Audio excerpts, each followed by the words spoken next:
roue est une monnaie complémentaire locale.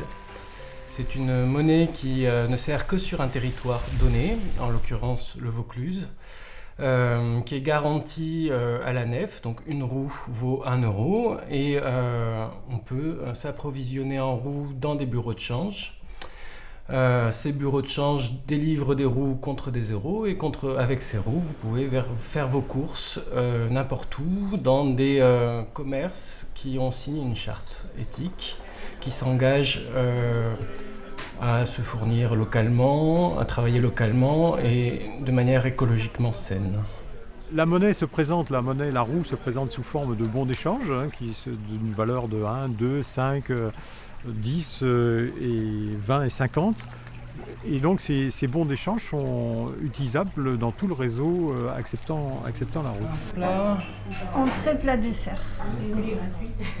Donc je vais payer en partie en roue et en partie en euros. Très bien. J'ai plus assez d'euros, j'en dépense tellement. Le projet a été lancé en mai 2011 et les billets ont commencé à circuler véritablement dans le Vaucluse à partir de janvier 2012. La roue aujourd'hui c'est une autre économie, c'est une autre façon de prendre l'économie, donc ça nécessite de la confiance. Or cette confiance elle ne vient pas d'un seul coup, donc on ne peut pas, la mise en place de cette monnaie locale va demander du temps.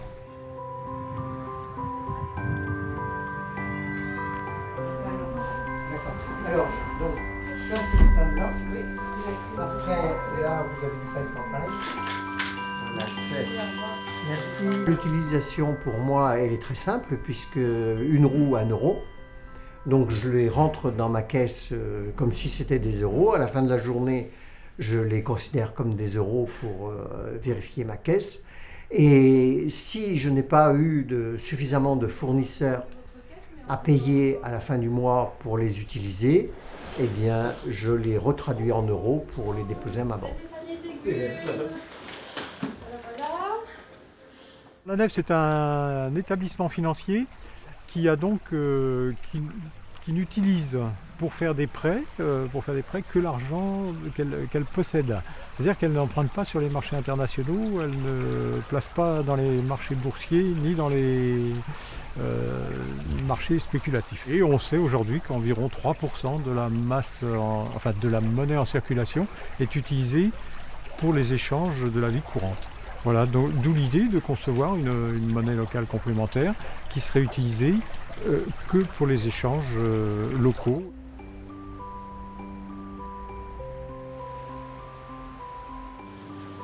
On l'appelle monnaie complémentaire locale parce que cette monnaie n'est pas là pour remplacer la monnaie internationale, qui est l'euro, mais simplement pour venir en complément et développer une activité locale. Donc on ne se place pas du tout dans la fin de l'euro. On est là pour dire, faisons en sorte que deux économies soient possibles, une économie internationale et une économie locale basée sur la coopération. Je le répète, la coopération et la solidarité.